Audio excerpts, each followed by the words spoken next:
Hello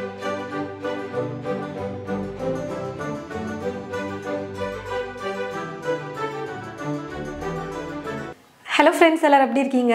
இன்னைக்கு நம்ம வீடியோல ஒரு லஞ்ச் காம்போ தான் நம்ம பார்க்க போறோம்.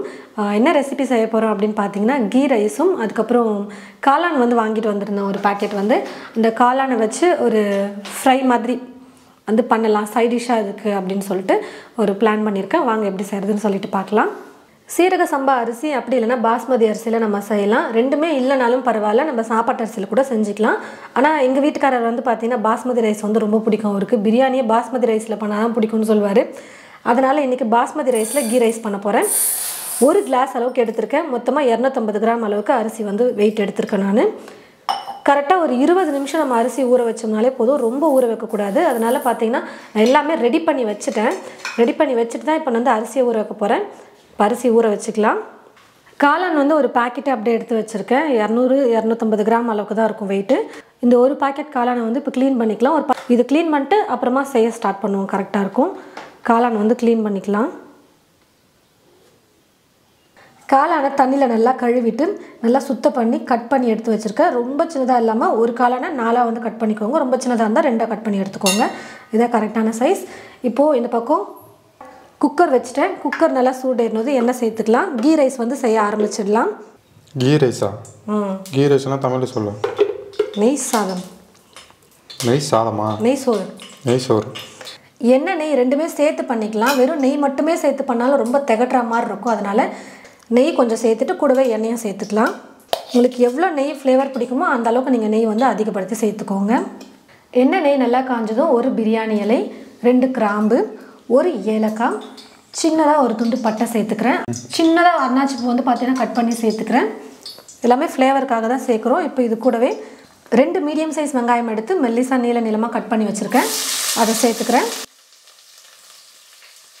காரத்துக்கு நம்ம பச்சை மிளகாய் மட்டும்தான் சேர்க்க போகிறோம். அதனால் நான் 4 பச்சை மிளகாய் சேர்த்துக்கிறேன். இது கொஞ்சம் காரம் கம்மின்றதுனால 4 சேர்க்குறேன்.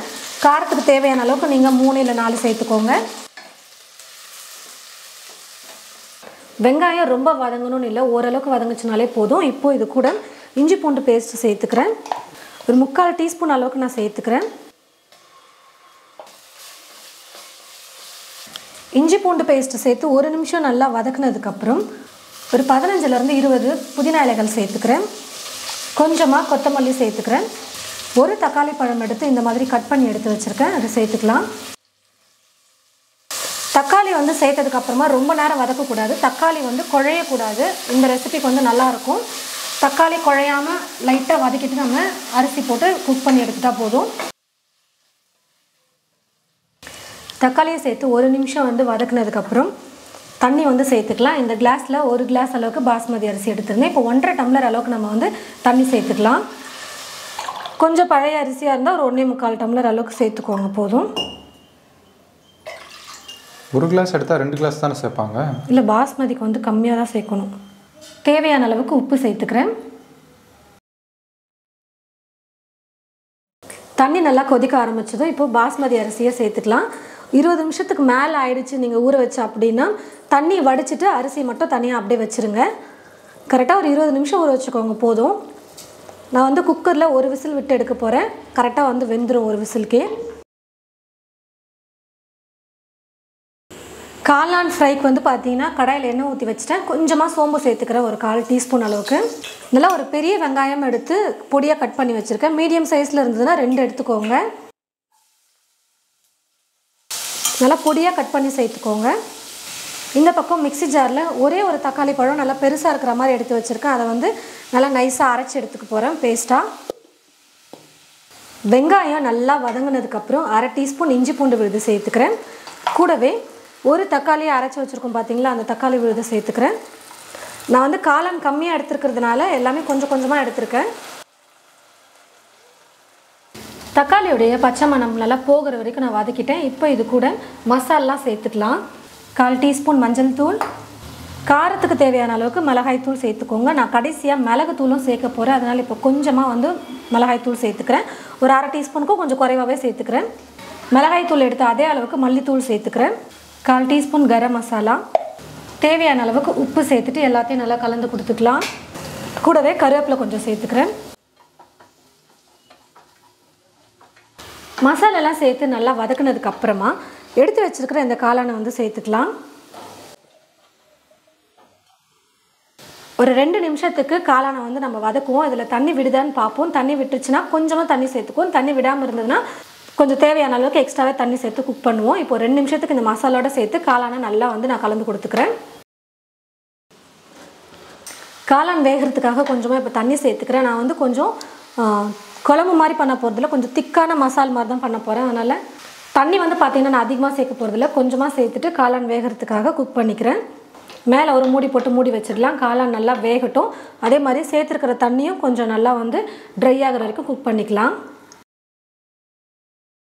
சேர்த்துருந்த தண்ணியும் நல்லா வந்து ட்ரை ஆகிடுச்சு. கொஞ்சம் மசால் இருக்கிற மாதிரி ஒட்டி பிடிச்சிருக்கிற மாதிரி இருக்குது பாருங்கள். இந்த மாதிரி பக்குவத்தில் நம்ம இறக்கும் போது அது கீ ரைஸ்க்கு தொட்டு சாப்பிட நல்லாயிருக்கும். கடைசியாக இது கூட ஒரு 1/4 டீஸ்பூன் அளவுக்கு மிளகுத்தூள் வந்து நான் சேர்த்துக்கிறேன். இன்னும் கொஞ்சம் ஃப்ளேவருக்காக 1/4 டீஸ்பூன் சீரகத்தூள் சேர்த்துக்கிறேன். எல்லாத்தையும் சேர்த்து நல்லா கலந்து கொடுத்துக்கிட்டு ஸ்டவ் ஆஃப் பண்ணிட்டா போதும். நல்லா சூப்பரான ஒரு மஷ்ரூம் ரெசிபி வந்து பார்த்திங்கன்னா சைட் டிஷ் வந்து ரெடி பண்ணியாச்சு. ரைஸும் ட்ரையாக இருக்கும், இதுவும் ட்ரையாக இருந்தால் நல்லா இருக்காது அப்படின்றதுனால இந்த மாதிரி நான் கொஞ்சம் மசால் பதத்துக்கு வந்து பார்த்திங்கன்னா குக் பண்ணி எடுத்திருக்கேன். இப்போ நான் ஸ்டவ் ஆஃப் பண்ணிடுறேன். நல்லா உதிரி உதிரியாக சூப்பராக அதே மாதிரி பாஸ்மதி அரிசியும் நல்லா வெந்து வந்துருச்சு. இது ரொம்ப ஊசியாக இருக்குப்பா. இவ்வளோ நீளமாக வரும்னு நினச்சி பார்க்கல. அம்மா கொடுத்தாங்க அரிசியை, கொண்டு வந்திருந்தேன் நான். நல்லா உதிரியாக நல்லா வந்திருக்கு. நல்லா சுட சுட சூப்பராக கீ ரைஸ் வந்து ரெடி ஆகிடுச்சு. மஷ்ரூம் மசால் வந்து பார்த்திங்கன்னா நம்ம ரெடி பண்ணிட்டோம். ஒரு சிம்பிளான மெத்தட் தான், ஆனால் டேஸ்ட் வந்து ரொம்ப நல்லாயிருக்கும். இதுக்கு சைட் டிஷ்ஷாக தொட்டு சாப்பிட அவ்வளோ நல்லாயிருக்கும். இப்போ லஞ்ச் பாக்ஸ்க்கு வந்து பார்த்திங்கன்னா இதை நான் வந்து பேக் பண்ண போகிறேன். நல்லா ஒயிட்டாக உங்களுக்கு கீ ரைஸ் வேணும் அப்படின்னு நினச்சிங்கன்னா நீங்கள் தக்காளி கூட ஸ்கிப் பண்ணிக்கலாம். கூடவே சைட் டிஷ்க்கு வந்து மஷ்ரூம் மசால் வந்து ரெடி பண்ணி வச்சுருக்கோம். அதை வந்து ஒரு சின்ன பாக்ஸில் வந்து பேக் பண்ணிக்கிறேன். காளான் வேகிறதுக்கெல்லாம் ரொம்ப டைம் எடுக்காது, சீக்கிரமாக வந்து குக் ஆகிடும். டக்குன்னு காலையில் செய்கிறதுக்கு ஒரு சிம்பிளான ஒரு சைட் டிஷ் ரெசிபி. லஞ்ச் பாக்ஸுக்கு கொடுத்து அனுப்புறதுக்கு ஒரு சிம்பிளான லஞ்ச் பாக்ஸ் காம்போ வந்து பார்த்திங்கன்னா இப்போ நம்ம பண்ணியிருக்கோம். கீ ரைஸும் மஷ்ரூம் மசாலாவும் இந்த மாதிரி ஒரு சிம்பிளான மெத்தடில் சைட் டிஷ் வந்து ட்ரை பண்ணி பாருங்கள். ரொம்ப மசாலா அரைச்செல்லாம் பண்ணணும்னு கூட இல்லை. இந்த ரைஸ்க்கு இந்த சைட் டிஷ் வந்து ரொம்ப சூப்பராக இருக்கும். அதே மாதிரி ஸ்கூலுக்கெல்லாம் வந்து பார்த்திங்கன்னா குட்டீஸ்க்கெல்லாம் நம்ம லஞ்ச் பாக்ஸ் கொடுத்து அனுப்புறதுக்கு காரசாரமாக இல்லாமல் கொஞ்சம் ப்ளைனாக இருக்கிற மாதிரி இருந்தால் நல்லாயிருக்கும் அப்படின்னு நினச்சிங்கன்னா இந்த மாதிரி கீ ரைஸ் கூட வந்து பண்ணி பாருங்கள். காரம் மட்டும் குட்டீஸ்க்கு கொடுத்து அனுப்புறதுனால கொஞ்சம் கம்மியாக சேர்த்துக்கோங்க. 2 பச்சை மிளகா அந்த மாதிரி நீங்கள் சேர்த்துக்கோங்க. காரமே இல்லாமல் சாப்பிட்றதுக்கு ரொம்ப சூப்பராக இருக்கும். கண்டிப்பாக இது போல் நீங்கள் உங்களோட வீட்டில் ghee rice mushroom masala try பண்ணி பார்த்துட்டு எப்படி இருக்குன்னு சொல்லிட்டு மறக்காமல் கமெண்ட் பாக்ஸில் வந்து கமெண்ட் பண்ணுங்கள். இந்த வீடியோவை மற்றவங்களுக்கும் ஷேர் பண்ணுங்கள். அடுத்த வீடியோவில் நம்ம பார்க்கலாம்.